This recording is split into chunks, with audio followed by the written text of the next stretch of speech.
اللہ الرحمن الرحیم۔ السلام علیکم دوستوں، گورنمنٹ آف پاکستان نے 5 نئے دینی مدارس بورڈز کی منظوری دے دی ہے۔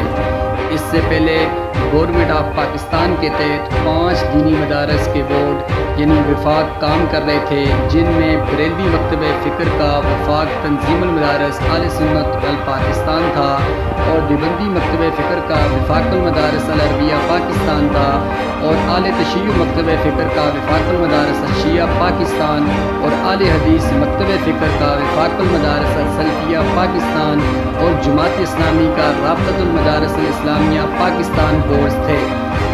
ان 5 مدارس بورڈز نے اتحاد تنظیمات مدارس دینیہ کے نام سے بھی تنظیم بنا رکھی تھی، جو مدارس کے حوالے سے ہر معاذ پر حکومت کو ٹف ٹائم دے رہی تھی۔ اب حکومت نے نئے 5 دینی مدارس بورڈز قائم کیے ہیں، جن میں دینی مدارس کی بورڈز کی تعداد اب 10 ہو گئی ہے، جبکہ کراچی کی جامعۃ الرشید کو انسٹیٹیوٹ کا درجہ بھی دے دیا ہے۔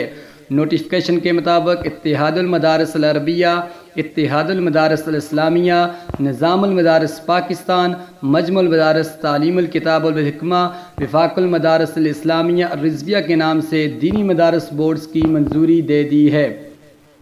تو دوستو، اس کا مدارس کو کتنا فائدہ ہوگا یا کتنا نقصان ہوتا ہے، یہ وقت ہی بتائے گا۔ تو آپ بھی اپنی رائے کا اظہار ضرور کیجیے گا کہ کیا یہ جو پہلے 5 بورڈز تھے یہ کافی تھے، یا حکومت نے یہ ایک اچھا فیصلہ کیا ہے کہ 5 نئے دینی بورڈز بنا دیے ہیں۔ تو اس میں آپ کیا رائے رکھتے ہیں؟ اپنی رائے کا اظہار ضرور کمنٹ میں کیجیے گا۔ اگر ویڈیو اچھی لگی ہو تو چینل کو سبسکرائب کیجیے گا اور ویڈیو کو لائک کیجیے گا۔ ویڈیو دیکھنے کے لیے شکریہ۔ اللہ حافظ۔